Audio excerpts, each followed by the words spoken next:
Ever catch your cat, like draped over your keyboard, or maybe snuggled up a little too close and thought, what is going on in that furry little head? Yeah. Well, this deep dive, this is for you. We're going to get into all things feline affection, and especially this little nugget from the source material today about how cats, well, they like to touch us because we're touching them. It's funny, isn't it? Like, at first, it seems so simple, but it really gives us a glimpse into just how differently animals experience the world, I think. Totally. I mean, the source we're looking at today, it keeps it like refreshingly straightforward. Hmm. Almost like like a cat's thought process. Like, okay, if I'm touching you, it means you're touching me too, and I'm good with that. Exactly. It's like their way of saying, hey, you are a part of my world right now. Mm. And this actually ties into a really fascinating part of how cats think, which is object permanence. Or should I say, kind of their lack of object permanence in some way. Object permanence. So, like how a little kid, when you hide a toy under a blanket, it's like gone forever. Poof. Precisely. Okay. It's not that cats aren't intelligent.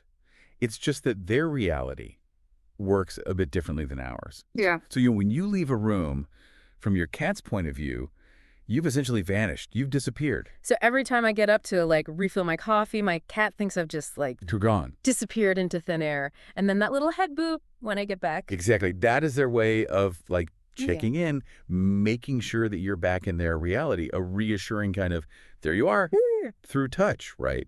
Because Yeah. touch is incredibly important to cats. It reinforces the bond, provides that kind of sensory input they need. Okay, that makes sense. But what about like the random head boops, right? Like I'm just sitting here and they'll like walk by and bam, head bonk. Well, it's not just about, confirming your existence in that moment. It's also about strengthening that connection, right? Think of it as like a silent affirmation. It's their way of saying, you're in my circle. You're part of my group. Oh, I like that. And and don't forget, they've got those scent glands on their face. So in a way, they're also like subtly marking their territory, Yeah. blending their scent with yours. Whoa. It's like affection is a territorial claim. It's fascinating. It is.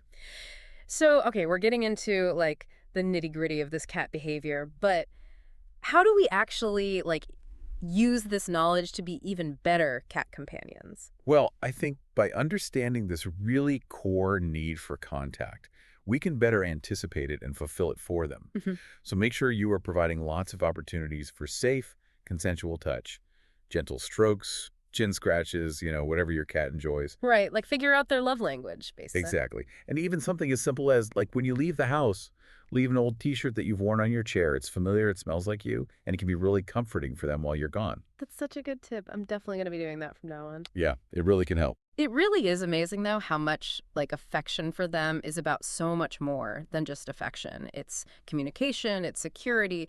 It's almost like a way of navigating their reality, you know? Absolutely. And I think that's what's so key here. It's all about trying to see the world through their eyes, on their terms, and then responding accordingly. You know, Mhm.